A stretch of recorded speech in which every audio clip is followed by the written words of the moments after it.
el principal pigmento de todos estos que contiene la bilis es la bilirrubina. Ya saben que en el intestino la bilis va a ser eliminada como estetrobilina y por la orina como urobilinógeno.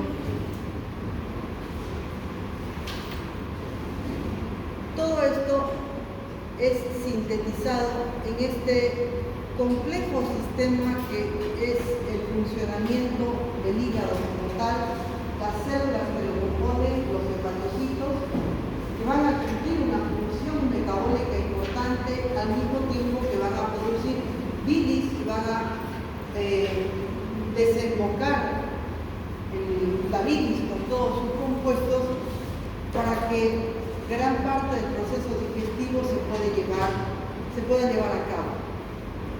Dentro de las funciones más importantes que se lleva a cabo dentro del hígado está procesos digestivos, como por ejemplo el metabolismo de los hidratos de carbono por una parte del metabolismo de la glucosa que es la gluconeogénesis, ¿no? A través de la gluconeogénesis se logran mantener niveles de glucosa normales en el organismo, principalmente después de haber ingerido un alimento, pero también en periodos de ayuno. Cuando no se consume hidratos de carbono, empieza a utilizarse la glucosa que se almacena como glucógeno en el hígado, ¿no?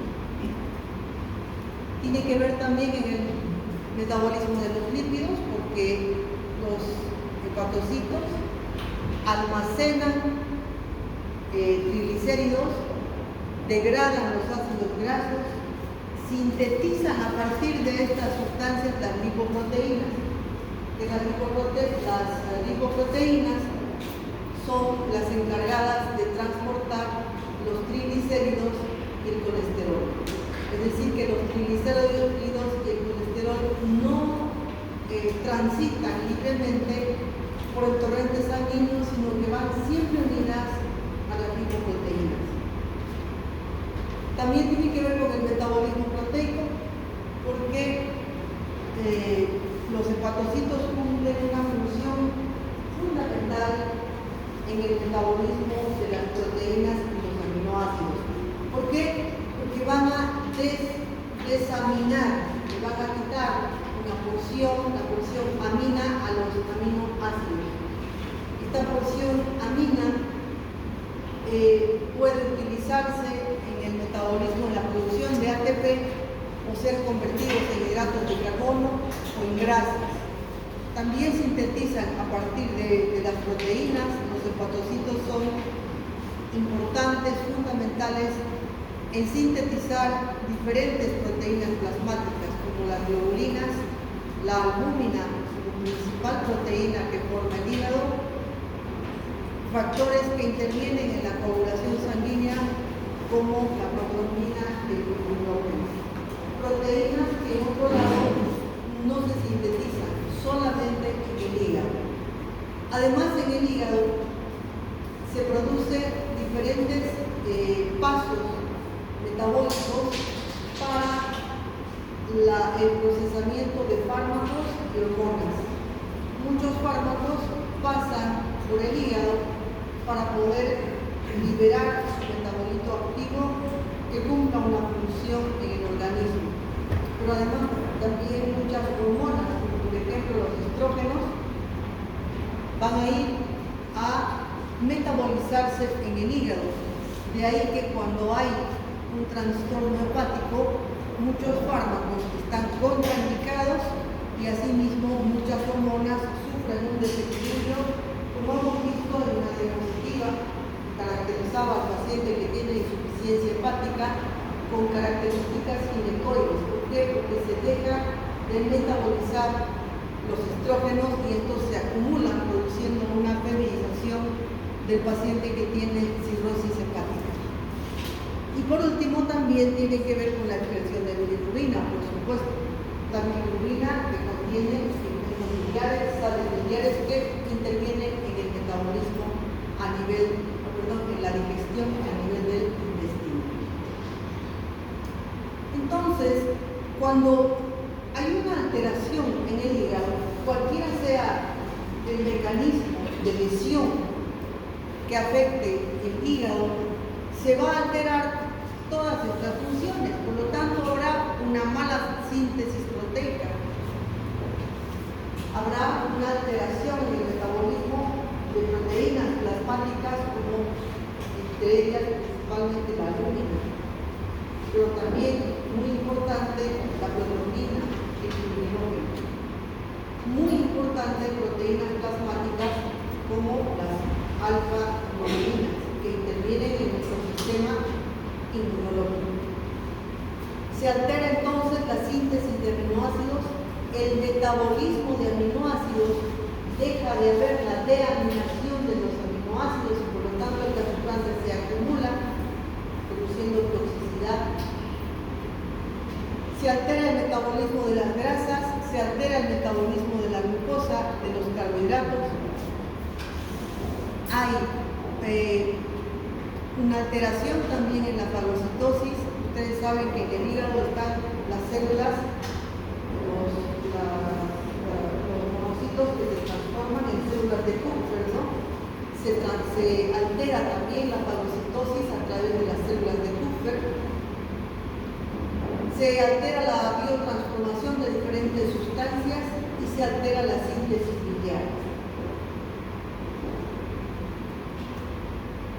De ahí que cuando vemos un paciente así, amarillo,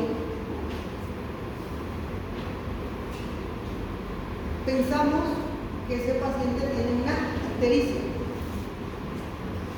Y cuando un paciente tiene ictericia, igual que cuando un paciente tiene tos, pensamos que es una enfermedad pulmonar. Cuando un paciente tiene ictericia, lo primero que pensamos es que tiene una enfermedad hepática, un trastorno en la bilirrubina. ¿Quién produce bilirrubina? El hígado, ¿verdad? La ictericia tiene diferentes niveles para presentarse o expresarse, pero a partir de 2.1 miligramos ya el paciente puede presentar, ya se puede observar ictericia a nivel de las estrellas.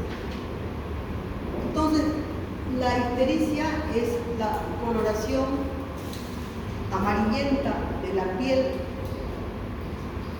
y las escleras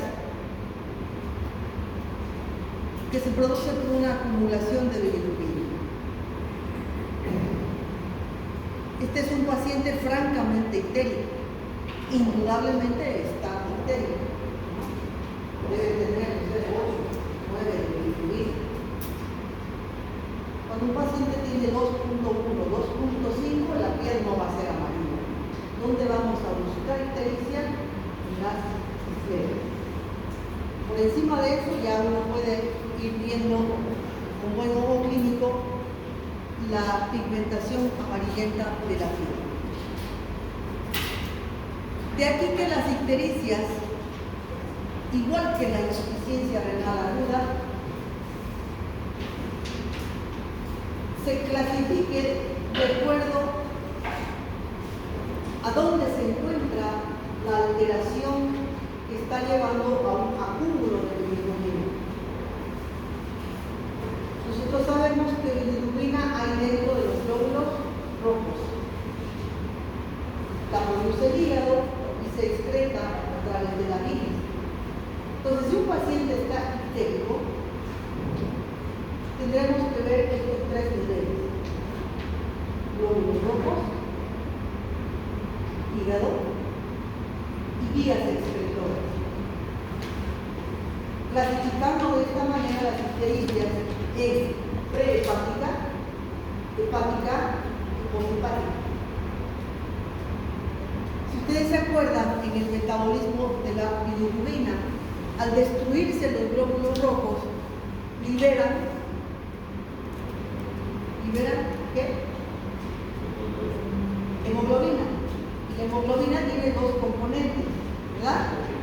Un componente hemo y otro, la globina. De ahí, ¿qué sucede?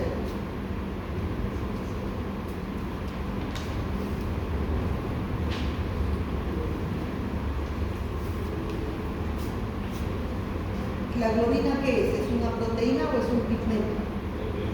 Es una proteína. ¿Y el componente M? Es un pigmento, ¿verdad?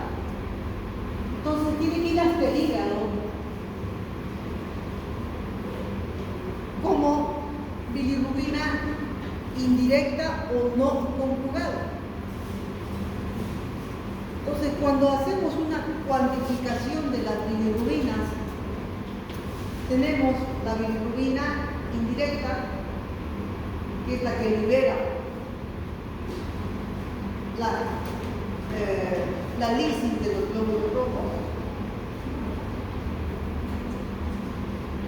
Bilirrubina directa o conjugada, que es la que se elimina a través del hígado. Cuando hay una excesiva destrucción de glóbulos rojos, hay una gran hiperbilirrubinemia. ¿De qué tipo? Indirecta o no conjugada. No conjugada. ¿Dónde se conjuga la bilirrubina? En el hígado. Se conjuga en el hígado. Y al conjugarse se vacía hacia las vías biliares o bilirrubina directa o bilirrubina conjugada. Cuando la alteración es del propio parénquima hepático, veremos que hay un trastorno en el procesamiento o la conjugación de la bilirrubina indirecta, y hay también un trastorno en la conjugación de la bilirrubina. Entonces habrá una hiperbilirrubinemia mixta, indirecta e indirecta, no conjugada y conjugada. Y cuando hay un trastorno obstructivo, como por ejemplo una coledocolitiasis, o un cáncer de vía biliar, o un cáncer de cabeza de páncreas, será una ictericia obstructiva, y ahí la bilirrubina que está alta será la conjugada, y tendremos un síndrome coledociano del cual hablábamos ayer. Se caracteriza por ictericia, coluria y escoria. Cuando vemos un paciente ictérico, fácil será preguntarle qué color están las heces fecales o cómo es el color de su caca. Si el paciente nos dice está blanca, ya no pensaremos que es indirecta o por hemólisis, ya pensaremos que es conjugada o directa, ¿no? Si el paciente nos dice no, está normal, pero la orina está como Coca-Cola muy oscura, pensaremos que es indirecta, porque ahí la bilirrubina no conjugada, que se va a ir casi completamente a eliminar por los riñones como puro bilinóculo. Entonces, clasificamos las ictericias en prehepática, hepática y poshepática. ¿Qué síntomas va a dar la ictericia? La ictericia por acúmulo de bilirrubina da síntomas. No es solamente que pigmenta la piel, sino que la bilis, que contiene pigmentos biliares, se va a caracterizar por ictericia, pero además por prurito, porque en la piel el acúmulo de bilirrubina da como síntoma prurito. Xantomas y xantelasmas, que es la presencia de placas inicialmente blanquecinas, pero luego más amarillentas a nivel de los párpados superiores e inferiores. Eso por acúmulo, gran acúmulo de grasas asociadas a pigmentos biliares. Dependiendo del tipo de ictericia que tenga, tendrá coluria. Dependiendo de la causa de la ictericia, habrá hepatomegalia. ¿En qué caso va a haber hepatomegalia? Por ejemplo, una hepatitis, una enfermedad parenquimatosa del parénquima hepático. Hepatitis, por ejemplo, hepatitis aguda.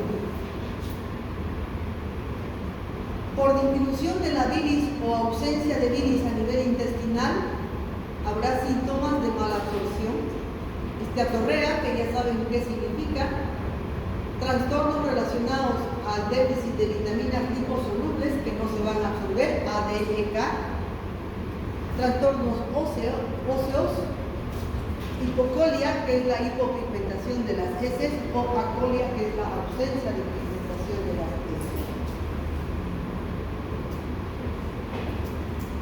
Como otra manifestación de enfermedad hepática está la ascitis.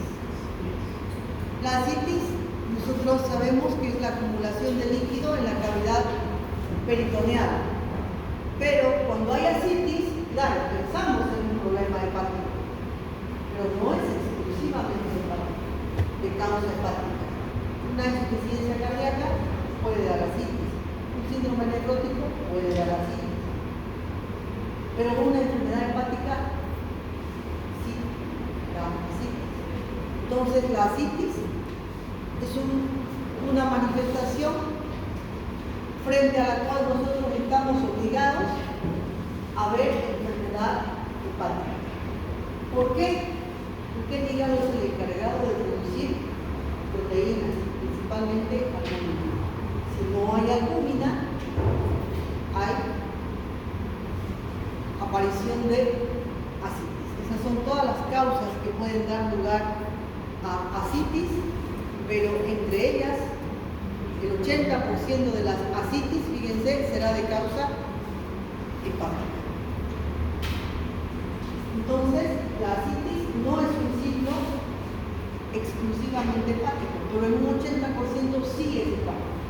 Cuando veamos a un paciente con ascitis, deberemos investigar exhaustivamente otros signos de enfermedad hepática.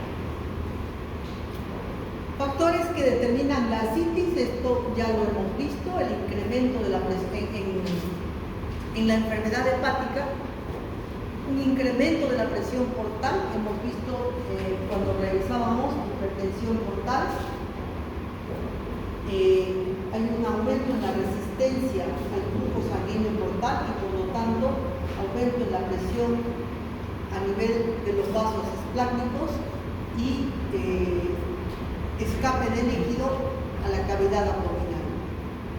Por disminución de la presión mucótica del plasma, o sea, una disminución de la albúmina, un hígado enfermo no va a producir proteínas. Por retención de aldosterona, les decía que el hígado además metaboliza hormonas, entre ellas también la aldosterona, y la aldosterona, ¿qué hace? Retiene sodio, retiene agua.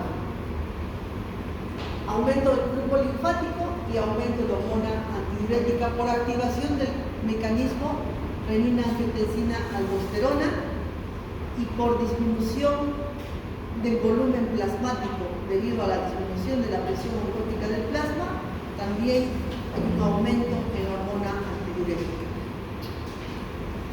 Cuando vemos nosotros qué tipo de lesiones pueden afectar al hígado, podemos clasificarlas de esta manera.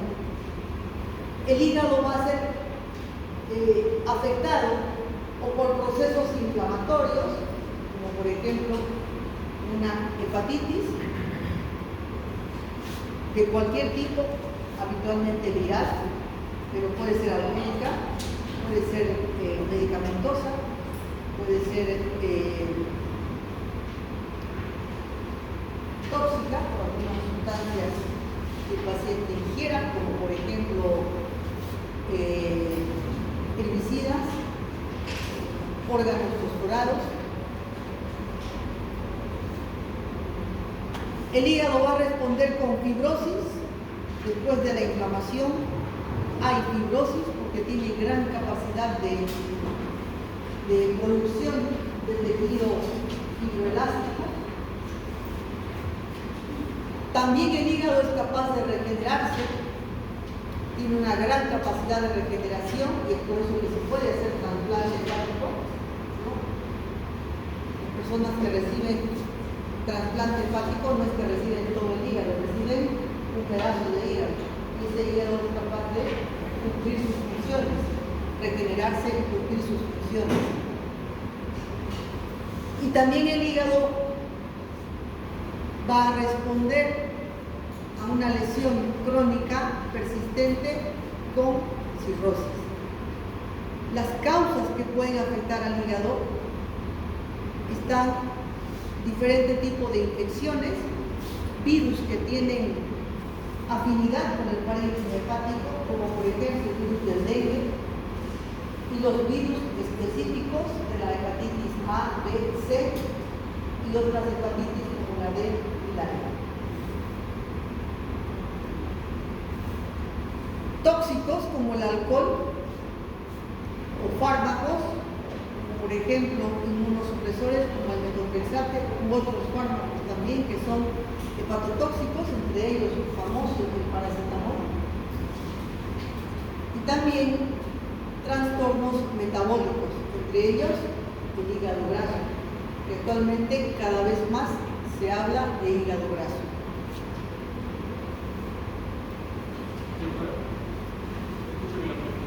¿Cómo sería la fisiopatología de la enfermedad de Wilson?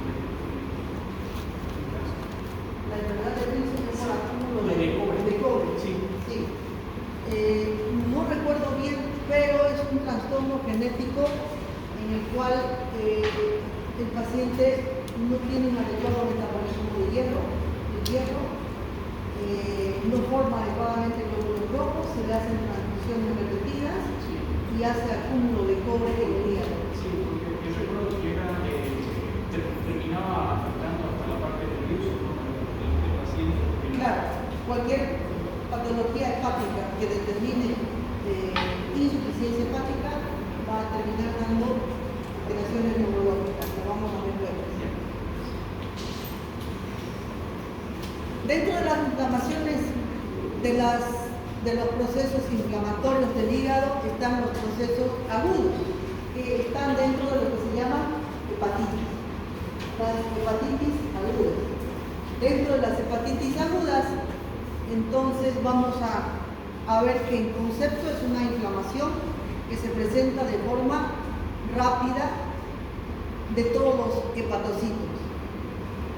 Las causas más comunes de origen viral: la hepatitis A, la más común, la hepatitis B y la hepatitis C como hepatitis más frecuentes.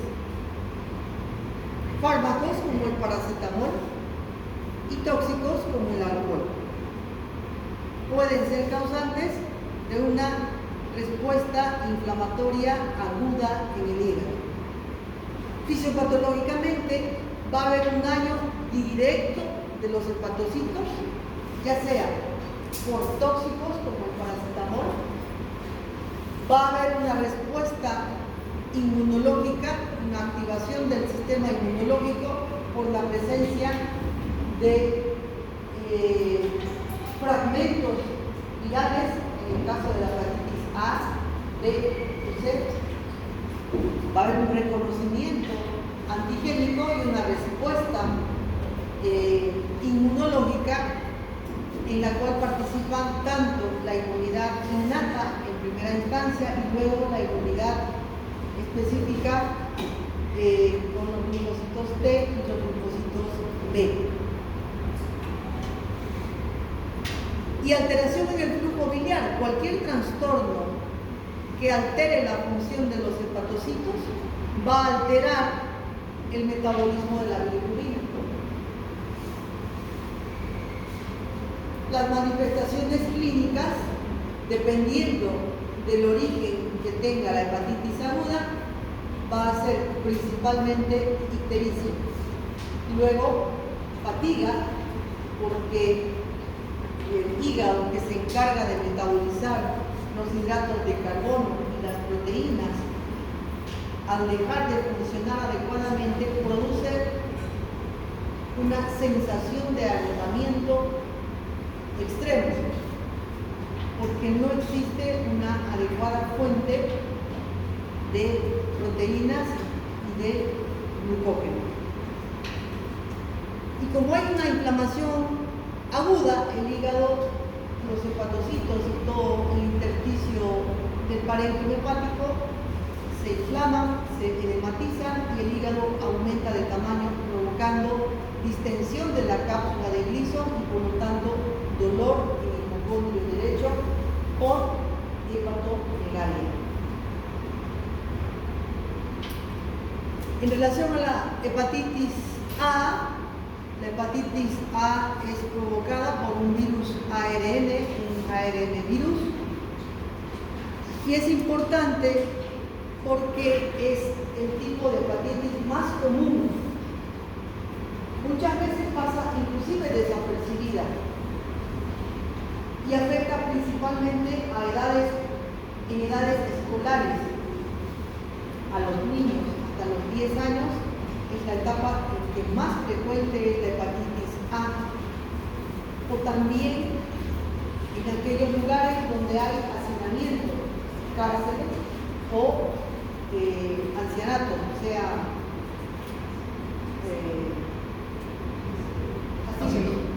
asilos. La transmisión es fecal oral, porque una vez que el virus ingresa al organismo,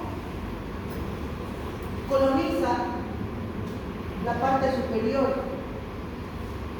de la orofaringe y los virus son deglutidos y transitan por todo el tubo digestivo y son eliminados por las heces. Es decir, si una persona tiene hepatitis A, es porque ha consumido algo que está contaminado con heces fecales. La transmisión entonces es fecal oral por consumo de agua o alimentos contaminados con heces de una persona con hepatitis A. Se eliminan grandes cantidades de virus, de ARN virus en las heces fecales, y esto contamina el agua o los alimentos, que es la vía de contaminación. Tiene una incubación rápida, aproximadamente 15 días, poco frecuentemente hasta 50 días, pero habitualmente 2 semanas se incuba dentro del intestino y empieza a producir los síntomas. Se caracteriza por ictericia, fatiga intensa, fatiga entiendan como un cansancio extremo, náuseas y dolor abdominal. La ictericia es de diferente intensidad dependiendo de la agresividad del virus. Habitualmente no sobrepasa los 5 o los 7 miligramos de bilirrubina. Y el tratamiento es sintomático. Reposo, evitar alimentos que contengan grasas, que tengan alto contenido de proteínas. Como dicen, la hepatitis A se cura en cama con una bolsa de dulces al lado. El diagnóstico se hace por examen de sangre, detectando los anticuerpos contra el virus de la hepatitis A, y la forma de prevenir es por vacunación y obviamente medidas higiénico-dietéticas, ¿no? Para que vean cómo se produce la contaminación por virus de la hepatitis A. Lo primero que sucede es que por vía oral, a través de la ingestión de un alimento que está contaminado con virus de la hepatitis A, se ingiere y se produce una viremia. Hay una circulación sanguínea del virus, pero además hay deglución del virus. Entra por el tubo digestivo y tienen trofismo por el hígado, tienen afinidad por los hepatocitos. Por lo tanto, si bien circulan por todo el cuerpo, se acumulan en el hígado. Entonces, esa es la primera forma de contaminación que hay. Por vía oral, llegan a la sangre y existe una viremia. La otra forma, el otro camino que toman estos virus y que perpetúa o que amplifica la diseminación es que llega al esófago, pasan al duodeno y al intestino delgado, donde los enterocitos absorben los virus junto con los nutrientes, viajan por el torrente sanguíneo hasta la vena porta y acceden a través de la vena porta al hígado. Entonces, por un lado, se ingieren, pasan a la circulación sanguínea y tienen afinidad por el hígado. Por otro lado, pasan al intestino, al esófago, duodeno, intestino delgado, de allá se absorben, van hacia la circulación del sistema portal y se quedan en el hígado. Ahí se replica rápidamente el virus dentro de los hepatocitos. También es fagocitado por las células de Kupffer, pero al mismo tiempo que llega al hígado es eliminado por las heces fecales. Y este ciclo se produce una recirculación del virus y hace que a través de los alimentos contaminados el paciente sea propagador del virus de la hepatitis A. Es importante recordar que la hepatitis A no se cronifica, es autolimitada. Quiere decir que si uno le pregunta a un paciente, ¿alguna vez tuvo hepatitis? Sí, dice, cuando era niño me puse amarillo, pero me curé. ¿Qué tipo de hepatitis tuvo? A. Hepatitis A. No deja secuelas, no se cronifica, es autolimitada. Al contrario de la hepatitis B. La hepatitis B es un virus ADN y la transmisión es por vía parenteral. Se considera una enfermedad de transmisión sexual y también hay transmisión perinatal a través de la placenta.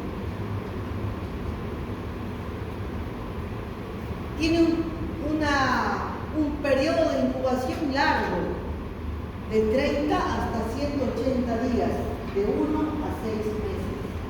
Tiene un periodo de incubación largo y puede ser aguda o crónica. La hepatitis B es causa muy importante de la evolución hacia una cirrosis y carcinoma hepatocelular. Las manifestaciones son idénticas a las de una hepatitis A. Ictericia, fatiga intensa y síntomas como de cualquier virosis, ¿no? Mialgias, artralgias, postración. El diagnóstico igual se hace por sangre en una primera etapa, detectando el antígeno de superficie que tiene el virus, y en una hepatitis crónica por la detección de anticuerpos anticore. Este es el core, que cuando el virus no se elimina y se queda dentro del hepatocito, produce una hepatitis crónica que se detecta por la segunda prueba. Entonces, en una primera etapa, en una infección activa, detectamos y se busca el antígeno. Pero en una etapa crónica se busca el anticuerpo.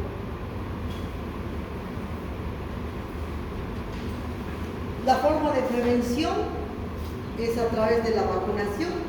Se vacuna a quienes, principalmente a personas de riesgo, no se vacuna a todo el mundo, no hay vacunas para todo el mundo. Principalmente a quienes, a personal de salud, ¿no? Nosotros deberíamos estar todos vacunados contra el virus de la hepatitis B. Y obviamente, al ser considerada una enfermedad de transmisión sexual, prácticas sexuales seguras. El virus de la hepatitis B es muy interesante porque tiende a quedarse, tiende a permanecer dentro de los hepatocitos y produce una respuesta inmunitaria. Esta respuesta inmunitaria es la que va a definir si es que la hepatitis va a terminar como hepatitis aguda y no va a haber, y se va a eliminar completamente el virus, o va a permanecer el virus con una replicación muy lenta, pero con una respuesta inmunitaria dependiente de las células T que van a ir provocando una reacción inflamatoria persistente en el hígado que va a terminar dando lugar a una cirrosis hepática.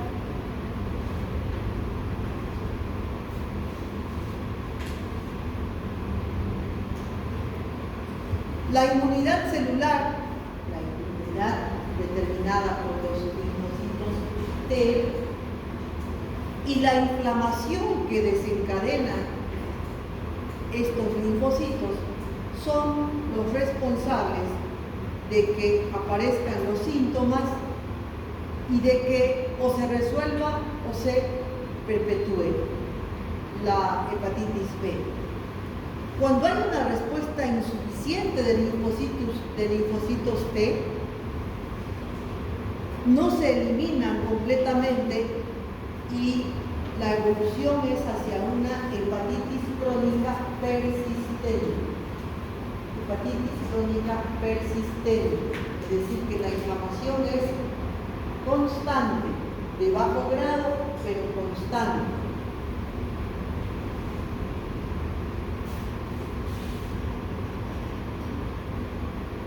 La infección crónica por virus de la hepatitis B afecta entre el 5 y 10% de personas que se han contaminado con virus de la hepatitis B. Significa que de 100 personas que se contaminan con virus de la hepatitis B, hasta 10 van a quedar con hepatitis crónica persistente. Un tercio de estos pacientes que tienen hepatitis crónica activa tienen una destrucción constante del parénquima hepático que va a dar lugar a cirrosis, insuficiencia hepática y carcinoma hepatocelular. No solamente evolucionan de esta forma, sino que son portadores crónicos. La persona que ha tenido hepatitis B y tiene hepatitis crónica persistente es portador del virus en forma activa, es un diseminador y es fuente de contagio. El 80% de pacientes que tienen de carcinoma hepatocelular diagnosticado se atribuye a infección crónica por virus de la hepatitis B. Imagínense qué intensidad de compromiso inflamatorio, respuesta inflamatoria y regeneración ocasiona el virus dentro del hepatocito, que es capaz de provocar una alteración en la estructura celular que va a dar lugar a células neoplásicas, ¿no? Entonces se llama carcinoma hepatocelular primario y el 80% de los casos de carcinoma hepatocelular está relacionado a una infección por virus de la hepatitis B. Cuando se diagnostica un carcinoma hepatocelular, habitualmente se lo diagnostica tardíamente y es mortal. En el lapso de 1 o 2 años el paciente fallece y es una de las 3 causas más habituales de cáncer en el mundo. En Taiwán tienen una epidemiología muy importante. El 15% de la población es portadora del virus de la hepatitis B. No se enamoren ni tengan relaciones con taiwaneses. Y cerca de la mitad muere debido a cirrosis o carcinoma hepatocelular. Ya hay que escaparle a esa gente. Tiene un periodo de latencia entre la infección inicial y la aparición de carcinoma hepatocelular de aproximadamente 9 años, pero puede ser también de aparición tardía. El otro tipo de hepatitis es la hepatitis C. Es también como el virus de la hepatitis A, es un virus ARN. Pero a diferencia de la hepatitis A, que se contamina por vía orofecal, esta es como la hepatitis B de transmisión por sangre contaminada. No es de transmisión sexual, es por sangre contaminada. Tiene una incubación igual prolongada, entre 15 y 150 días. También se cronifica hasta un 85%. Por lo tanto, si se cronifica es causa de cirrosis y también causa de carcinoma hepatocelular.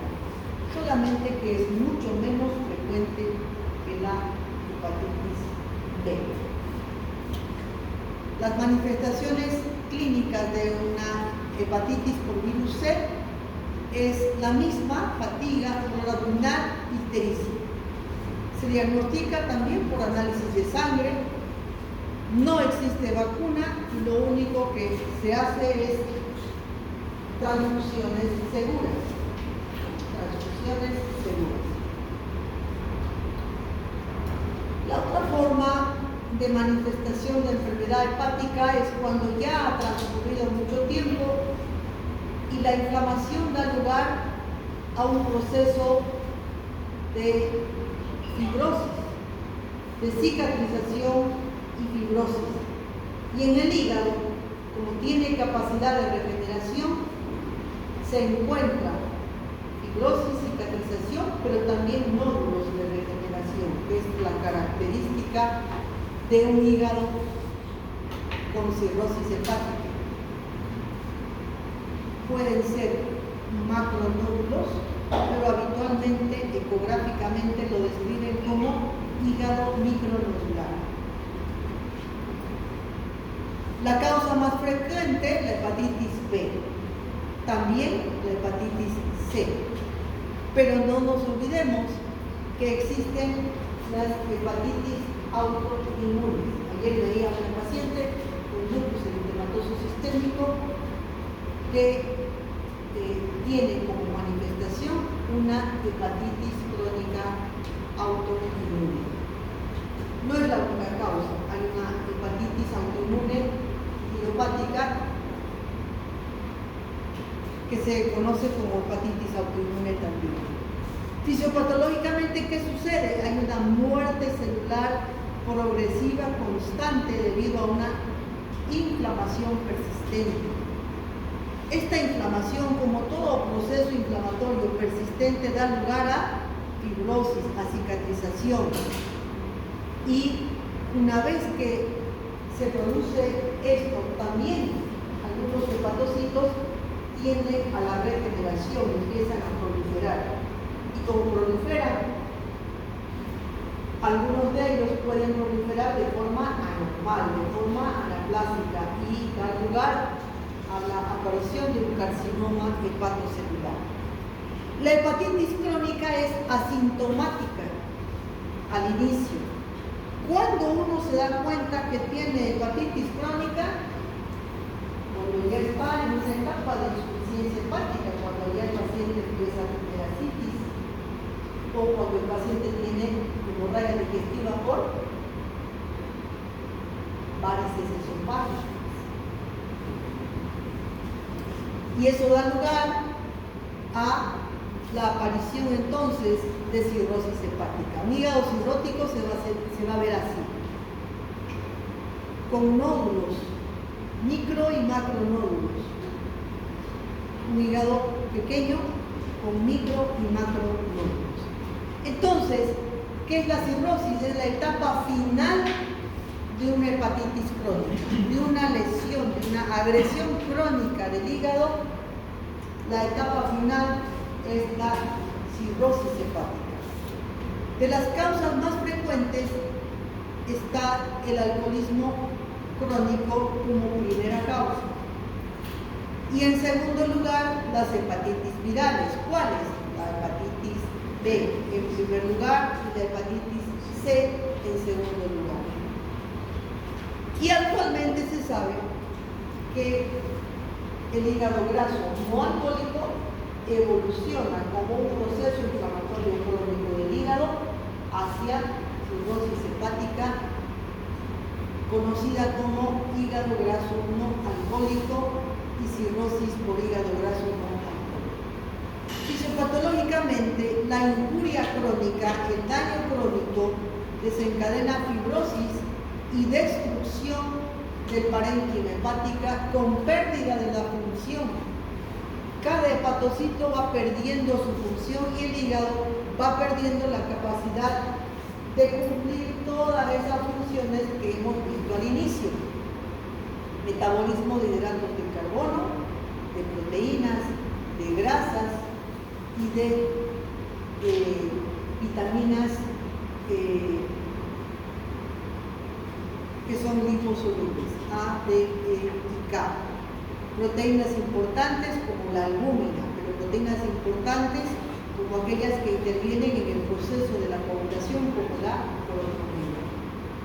De ahí ustedes podrán ver el abanico de manifestaciones que tiene un paciente con cirrosis hepática. Además, altera la microcirculación hepática provocando una hipertensión portal por la cual se desvía el flujo sanguíneo que tiene que ir por la porta, atravesar el parénquima hepático, se desvía hacia el esófago, el estómago y el vaso. La circulación es plática. Por lo tanto, la deaminación hace que no haya un metabolismo de un componente que se llama amonio. Y ese amonio, que normalmente se metaboliza, se destruye en el hígado, pasa directamente a la circulación sanguínea, provocando una toxicidad. ¿Qué tipo de toxicidad? Principalmente neurológica. Pregunta: ¿qué produce el estado de toxicidad en el coma hepático? La acumulación de amonio. Eso se llama encefalopatía hepática. ¿Qué produce la encefalopatía hepática? ¿Cuál es la causa de la encefalopatía hepática? La acumulación de amonio. Dentro de las manifestaciones clínicas de la cirrosis hepática está fatiga, ya saben por qué, pero además sangrado fácil, porque no hay protrombina, porque no hay absorción de vitamina K, edemas, porque hay hipoalbuminemia, confusión mental porque hay acumulación de amonio. Este gráfico ya lo habíamos visto, es un hígado cirrótico en el cual aumenta la resistencia al flujo portal y la sangre se ve obligada a desviarse hacia las venas esofágicas, gástricas y hacia el vaso. De tal manera que las sustancias que tienen que atravesar el hígado y ser metabolizadas acá no son metabolizadas, se van hacia la circulación sistémica, provocando principalmente una toxicidad del sistema nervioso central por amonio.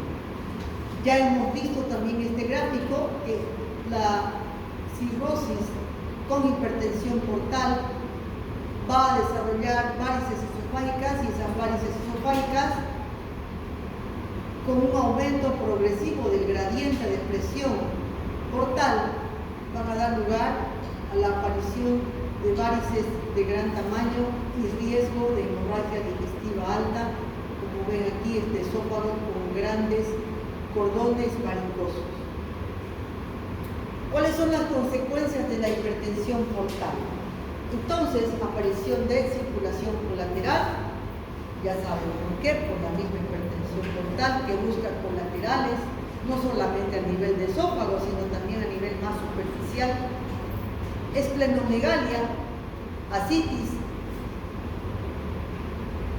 y por la circulación colateral, varices esofágicas y hemorragia digestiva alta. Y por la misma circulación colateral, falta de metabolismo del amonio y por lo tanto encefalopatía. La ascitis puede dar lugar a peritonitis, puede sobreinfectarse y dar lugar a una peritonitis, y la acumulación de grandes cantidades de líquido en la cavidad abdominal pueden disminuir tanto el volumen intravascular que determinan hipoxemia a nivel renal y determinan una insuficiencia renal aguda renal. Eso se llama síndrome hepatorrenal. ¿Algún paciente con síndrome hepatorrenal sobrevive? Casi nadie. Y también de la esplenomegalia, no se olviden que se produce un hiperesplenismo que se caracteriza por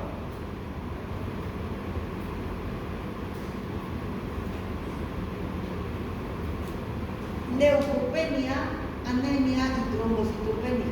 Ya lo he mencionado hartas veces. Es un paciente entonces típico con cirrosis, circulación colateral, ictericia, edema, síntomas de feminización, poliginecoide del paciente, típico de un paciente con cirrosis hepática. El hígado graso no alcohólico es la acumulación de grasa en el hígado, pero no relacionada al consumo de alcohol. El hígado graso no alcohólico está relacionada ¿a qué? Al síndrome metabólico. Al síndrome metabólico. Entonces, el hígado graso no alcohólico se relaciona ¿a qué? A la resistencia a la insulina.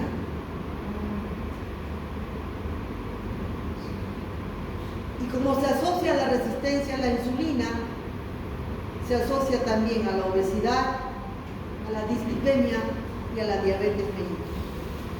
Todo está encadenado. Como la disfunción endotelial de la hipertensión arterial está relacionada a la hiperinsulinemia, también esto está relacionado a la resistencia a la insulina, a la hiperinsulinemia y a la dislipemia. Es decir, que el síndrome metabólico no solamente es causante de hipertensión arterial o enfermedad cardiovascular, sino también es causante de hígado graso y como consecuencia del hígado graso, la posibilidad de cirrosis hepática, ¿no? Fisiopatológicamente, lo más importante que sucede es la acumulación de triglicéridos en los hepatocitos.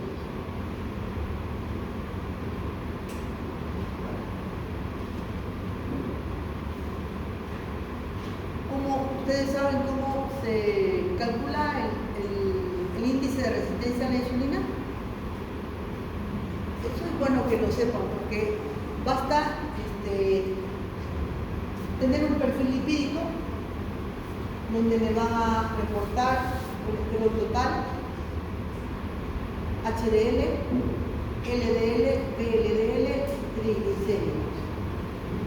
La división entre triglicéridos y HDL tiene que dar un índice menor a 1.5.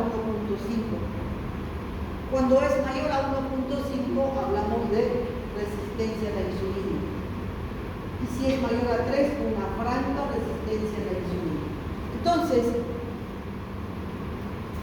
en el hígado graso hay una acumulación de triglicéridos en los hepatocitos que resulta ser una sustancia agresiva, proinflamatoria dentro del hepatocito que determina una esteatosis del hepatocito. El hepatocito se llena de grasa y el hepatocito lleno de triglicéridos termina teniendo una muerte prematura,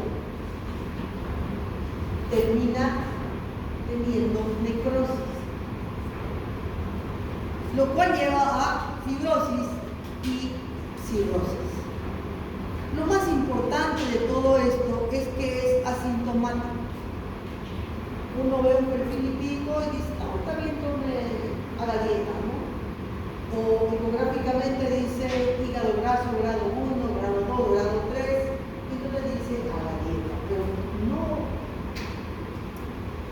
no educa en la magnitud de las consecuencias que puede tener el hígado graso, ni lo traslada a una mala alimentación basada en azúcares y harinas procesadas, blancas, que dan lugar a la resistencia a la insulina.